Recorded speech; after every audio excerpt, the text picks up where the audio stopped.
আজ থেকে প্রায় ২ দশকেরও বেশি সময় আগে ধুলোমাখা এক বিকেলে পারিবারিক আয়োজনে আঞ্জুমানের পিতা আতিকুল সাহেবের সঙ্গে রায়হানা আক্তারের শুভ পরিণয় সম্পন্ন হয়েছিল। চারপাশে ছিল আত্মীয়স্বজনের কোলাহল, প্রথার আবরণে মোড়া এক নিঃশব্দ সমঝোতা আর নিয়তির অদৃশ্য লিখন। কিন্তু এই পরিণয়ের পূর্বে ঘটেছিল আরও একটি প্রণয়ের কাহিনী। রায়হানের হৃদয়ের গহীনে গোপনে বাস করত করিম ব্যাপারী নামক এক যুবক। একই গ্রামের চেয়ারম্যানের ছেলে হয় করিমের উপস্থিতি ছিল যেন এক অঘোষিত প্রভাবের প্রতিচ্ছবি। তার দাপুটে স্বভাব, চোখের চাহনিতে লুকানো কর্তৃত্ব, সব মিলিয়ে গ্রাম জুড়ে তার এক আলাদা আধিপত্য ছিল। বখাটে স্বভাবের করিমও হুট করে আসক্ত হয়ে পড়ল এক নারীতে। মাধ্যমিক স্তর পার করতেই রায়হানার পিতা কন্যাদায় গ্রস্ত মুক্ত হতে চাইলে তার সেই চাওয়াকে সামনে রেখেই রায়হানার জন্য ছেলে দেখা শুরু হলো। এই খবর যখন করিম জানল, তখন সে তার পিতাকে তাদের প্রণয়ের কথা জানিয়ে দেয়। করিমের পিতা ছিল এক নাক উঁচু, অহংকারী ও কঠোর হৃদয়ের লোক। করিমের নিকট এই কথা জানতে পেরে সে প্রচণ্ড রেগে যান। সব দোষ চাপিয়ে দেয় গরিব ঘরের রায়হানার উপর। রাতের আঁধারে রায়হানার বাড়িতে গিয়ে তাদের হুমকি ধমকি দিয়ে আসলেন যাতে রায়হানা করিমের থেকে দূরে থাকে, এবং অতি দ্রুতই রায়হানাকে অন্য কোথাও বিয়ে দিয়ে দেয় তার পরিবার। অন্যথায় রায়হানার পরিবারকে গ্রাম ছাড়া করবে। করিমের পিতার হুমকিতে রায়হানার পরিবার ভয় পেয়ে যায় এবং মাত্র এক সপ্তাহের মাঝে রায়হানাকে আতিকুল সাহেবের সাথে বিয়ে দিয়ে বিদায় করেন। রায়হানার বিয়ের খবর শুনে করিম উন্মাদের মতো ছুটে যেতে চায় তার কাছে, কিন্তু তার পিতা তাকে ভুল বুঝিয়ে থামিয়ে দেন। বলেন রায়হানার চরিত্র ভালো না এবং এই বিয়েটা তার সম্মতিতেই হয়েছে। বাবার কথার বিশ্বাস করে নেয় করিম এবং রায়হানার উপর অভিমান ও ক্রোধ নিয়েই আরেক মেয়েকে বিয়ে করে সংসার করতে থাকে। কেটে যায় বেশ কয়েকটা বছর। আতিকুল সাহেবকে ভালো না বেসেও রায়হানা তার সংসার করতে থাকে। তাদের প্রথম সন্তান হিসেবে জন্ম নেয় এক কন্যা। আতিকুল সাহেব তার নাম রাখেন আঞ্জুমান রুহি। আতিকুল সাহেব একজন পুলিশ অফিসার হয়। বেশিরভাগ সময় তাকে বাড়ির বাহিরে কাটাতে হতো। স্ত্রীকে পর্যাপ্ত সময় দিতে না পারার কারণে রায়হানা বেগমের মনেও স্বামীর জন্য বিশেষ কোনো মায়া ভালোবাসা জন্ম নেয় না। অষ্টম শ্রেণীর বার্ষিক পরীক্ষা শেষে রায়হানা বেগম মেয়েকে নিয়ে বেড়াতে যান বাপের বাড়ি। সেখানেই আবার বহু বছর পর দেখা হয় তার প্রথম প্রণয় পুরুষ করিমের সাথে। করিমও তাকে প্রথম দেখায় পূর্বে টান অনুভব করেন। সেও বিয়ে করে বউকে মন থেকে মেনে নিতে পারেনি। সৌজন্যতা বজায় রাখার জন্য তারা টুকটাক কথা বলতে বলতে একসময় রায়হানা করিমকে জানিয়ে দেয় তার পিতা যে তাদের বাড়িতে গিয়ে তার পরিবারকে হুমকি দিয়ে এসেছিল।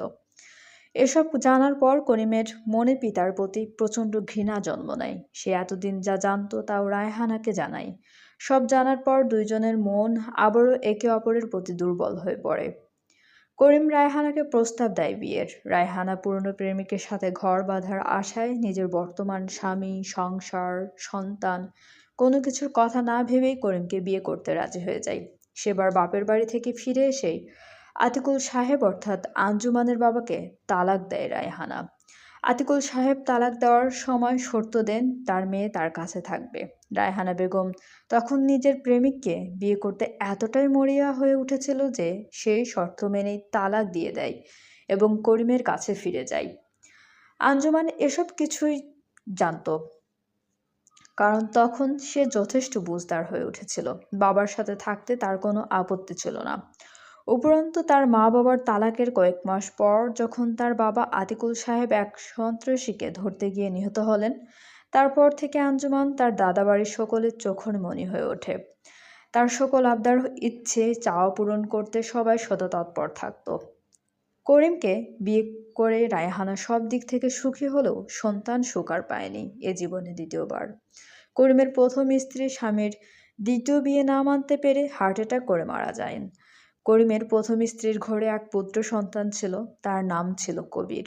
কবির মায়ের মৃত্যুর পর বাবাকে অনেক বেশি ঘৃণা করতে থাকে তাকে, এবং এক প্রকার জোর করে শহরে হোস্টেলে থেকে পড়াশোনা শেষ করে। 5 বছর আগে আঞ্জুমান সকলের কাছে যখন পরিত্যাগ হয়, তখন সে নিজেই তার মায়ের সাথে যোগাযোগ করে এবং নিজের বর্তমান পরিস্থিতির কথা জানায়। এতদিন পর সন্তানের খবর পেয়ে রায়হানা আবেগ আপ্লুত হয়ে পড়ে। পরবর্তী সে যখন মেয়ের বর্তমান পরিস্থিতির কথা শুনে তখন তাকে নিজের কাছে নিয়ে আসতে চায়, কিন্তু আঞ্জুমান যায় না। দাদার বাড়িতেই থেকে যায়, সকলের লাঞ্ছনা কটূক্তি অপমান সহ্য করে। কারণ সে তখনও মনে মনে আশা করত যে একদিন না একদিন সে জাওয়াতকে নিজের করে ঠিক নেবে। মূলত 5 বছর আগের থেকেই আঞ্জুমান ও তার মায়ের যোগাযোগ হয় পুনরায়। তাদের এই যোগাযোগের কথা তার দাদা বাড়ির কেউই জানতো না। পূর্ণতার কাছে ধোলাই খাওয়ার পর আঞ্জুমানকে হসপিটালে আনা হলে দ্বিতীয় দিনেই সে তার মায়ের সাথে যোগাযোগ করে এসে এক নার্সের মাধ্যমে। নার্সটি একদম নতুন জয়েন করেছে। অভাবের তাড়নায় আঞ্জুমান যখন তাকে টাকার লোভ দেখিয়ে বলে তাকে পালাতে সাহায্য করতে, তখনই সে রাজি হয়ে যায়। তাকে পালাতে সাহায্য করে প্ল্যান অনুযায়ী সে যেদিন আঞ্জুমানকে হসপিটাল থেকে পুলিশের কাস্টাডিতে নেওয়া হবে সেদিন ভোর রাতে পাহারা দেওয়া কনস্টেবলটি নামাজ পড়তে গেলে নার্সটির সহায়তায় আঞ্জুমান হসপিটাল থেকে পালাবে। হসপিটালের পেছনের গেইটে তার মা ও ভাড়া করা গুন্ডা নিয়ে তার জন্য অপেক্ষা করবে। নার্সটি টাকার লোভে আঞ্জুমানকে পালাতে সহায়তা করলেও শেষ মুহূর্তে এসে সে নিজেও চরমভাবে ঠকে যায়। তারা যাতে পুলিশ বা পূর্ণতার কাছে ধরা না পড়ে এজন্যই সেই নার্সটিকেও কিডন্যাপ করে নিজেদের সাথে নিয়ে যায় রায়হানারা।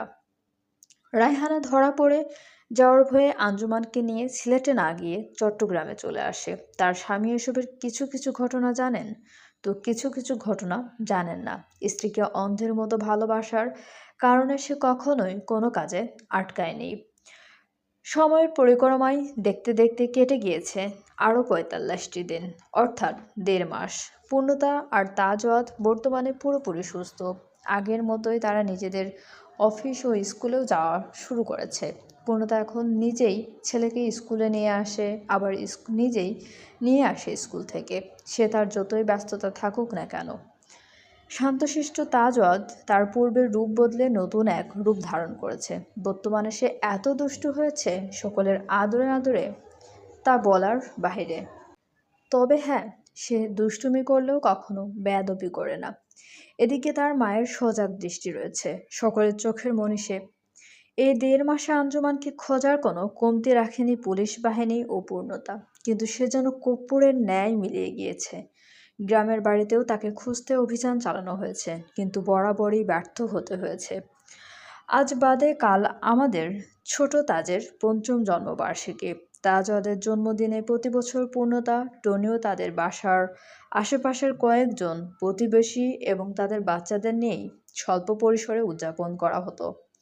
জন্মদিন পালন করা যদিও উচিত নয় ইসলাম ধর্ম মতে, কিন্তু তাজওয়াত যখন তার প্রতিবেশীদের বাচ্চাদের দেখত বেশ জাঁকজমকপূর্ণভাবে জন্মদিন পালন করছে, তখন বাচ্চাটা মন খারাপ করত। নিজের জন্মদিনও সেভাবেই সেলিব্রেট করতে চাইতো। পূর্ণতা তাদের মতো বড় পরিসরেও যদিও করতো না, কিন্তু তাজওয়াদের মন রাখার জন্য ঘরটা সুন্দর করে সাজিয়ে ভালো মন্দ রেঁধে প্রতিবেশীদের বাচ্চাদের নিয়ে হইচই করে দিনটা কাটাতো। কিন্তু এবার জনাব তাজওয়াত আবদার পেশ করেছে তার মায়ের কাছে।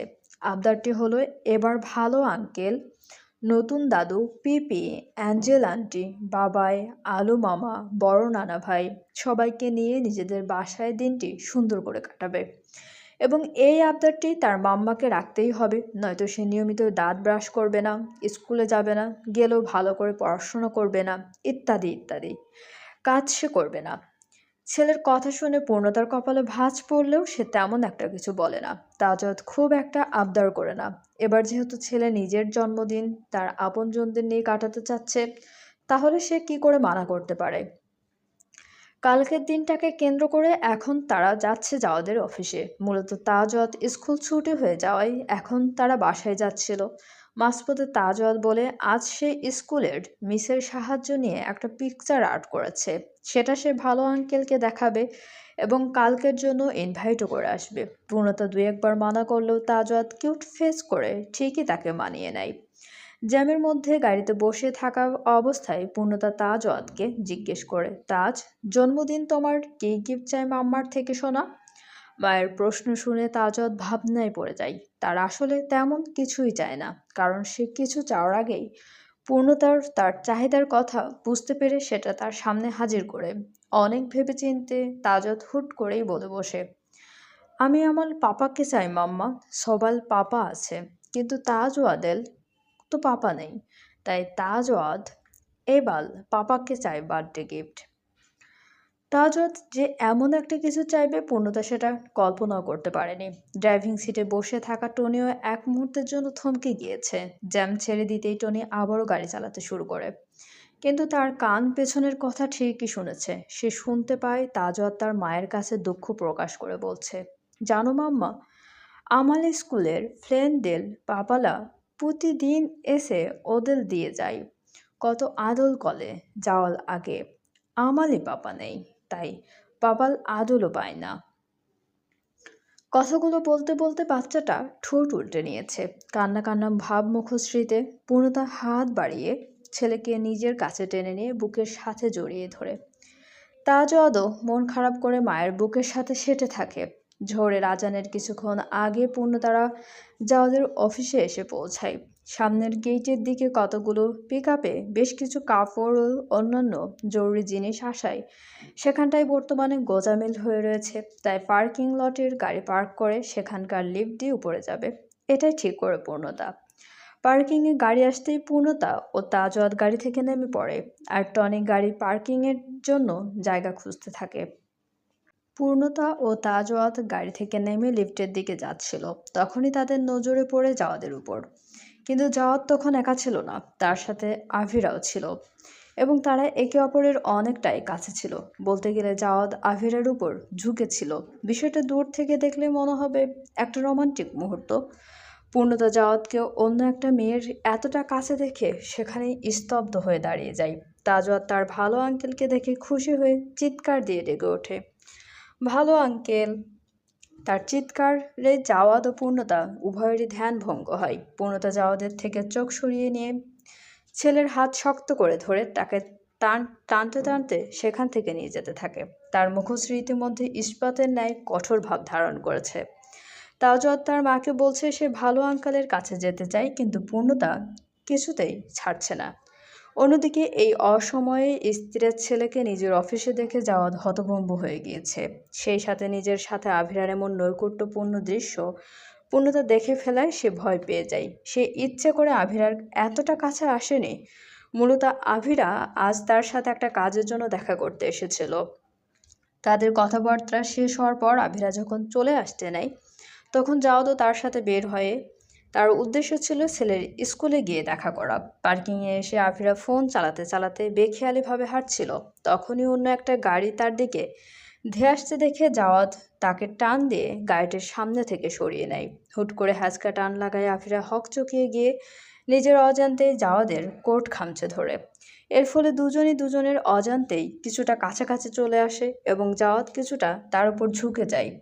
আর ঠিক সেই মুহূর্তেই পূর্ণতা আর তাজওয়াদ সেখানে এসে উপস্থিত হয়।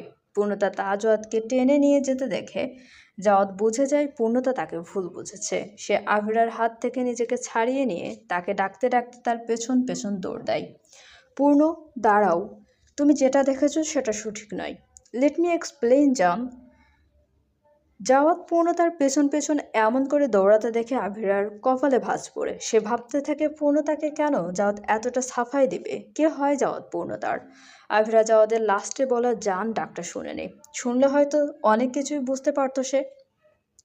আভিরাও জাওয়াদের পেছন পেছন যেতে চায়, কিন্তু তখনই তার বাবা ফোন করে তাকে ইমিডিয়েটলি অফিসে যেতে বলায় সে আর জাওয়াদের পেছনে যায় না, গাড়িতে বসে চলে যায় নিজের গন্তব্যে। এদিকে পূর্ণতা তার প্যান্টের পকেট থেকে ফোন বের করে টনিকে কল দিয়ে হিসিয়ে বলে, গাড়ি নিয়ে তাড়াতাড়ি আসো, বাসায় যাব। পূর্ণতার কথা শুনে টনি কিছুটা অবাকই হয় বটে, কারণ তারা এসেছে মাত্রই। তাও সে কোনো কথা না বাড়িয়ে পূর্ণতার গাড়ি নিয়ে আসে মেইন গেটের দিকে। টনি গাড়ি নিয়ে সেখানে আসার আগেই জাওয়াদ পূর্ণতার কাছে এসে উপস্থিত হয়। সে অস্থির গলায় পূর্ণতাকে বোঝানোর উদ্দেশ্যে বলে, শোনো একটু আমার কথা, জাস্ট একবার শোনো। তুমি যেমনটা দেখেছো সেটা সত্য নয় আভিরা। আমি আপনার কাছে কোনো এক্সপ্লেন চেয়েছি? আপনি যা ইচ্ছে করুন, যার সাথে ইচ্ছে থাকুন, জড়িয়ে ধরুন, আই ডোন্ট কেয়ার। তবে হ্যাঁ, আমার এবং আমার ছেলের থেকে দূরে থেকে করুন। চলো তাজওয়াত। টনি এতক্ষণে গাড়ি নিয়ে আসায় পূর্ণতা তাজওয়াতকে জোর করে গাড়িতে উঠাতে চায়, কিন্তু তাজওয়াত তার পেইন্টিং না দেখিয়ে যাবে না। সে গাড়িতে উঠছে না দেখে পূর্ণতা আজ অনেক দিন পর তাকে ধমক দিয়ে বলে, কি হলো, গাড়িতে উঠছো না কেন? পূর্ণতার ধমক খেয়ে তাজওয়াত কেঁদে দেয়। জাওয়াত তাড়াতাড়ি তার পাশে হাঁটু গেড়ে বসে তাকে নিজের সাথে জড়িয়ে ধরে। তারপর পূর্ণতাকে রাগ দেখিয়ে বলে, ওর সাথে এমনভাবে আচরণ করছো কেন? আমার ছেলের সাথে কেমন আচরণ করব সেটা এখন আপনার থেকে শিখতে হবে? প্রয়োজন পড়লে হবে শিখতে। তুমি আমার ওর সাথে দেখাতে পারো না, তুমি আমার রাগ ওর সাথে দেখাতে পারো না। আর কি আমার আমার লাগিয়েছ? আমাদের বলো, তোমার একার সন্তান না ও। পূর্ণতা না চাইতেও রাগ দেখিয়ে ফেলেছে জাওয়াতকে আভিরার সাথে দেখে। যতই রাগ করুক, অভিমান করে দূরে থাকুক, কিন্তু তার মন এখনও কিছুটা হলেও দুর্বল এই শ্যাম সুন্দর পুরুষের উপর। জাওয়াত ছেলেকে কোলে তুলে দাঁড়ায়, তারপর পূর্ণতার দিকে এক পলক তাকিয়ে অফিসে ভেতরে যেতে যেতে বলে, ভেতরে আসো। পূর্ণতার আগে ফসফস করতে করতে তার পেছন পেছন যেতে থাকে। অসহ্য লাগছে জাওয়াতকে তার বর্তমানে। চলবে, গল্পটা আপনাদের কেমন লাগছে অবশ্যই আমাদেরকে কমেন্ট করে জানাতে ভুলবেন না, এবং আমাদের চ্যানেলটি প্লিজ সাবস্ক্রাইব করুন। গল্পটি ভালো লাগলে অবশ্যই লাইক, কমেন্ট এবং শেয়ার করতে ভুলবেন না। অনেক ধন্যবাদ আমাদের চ্যানেলের সঙ্গে থাকার জন্য।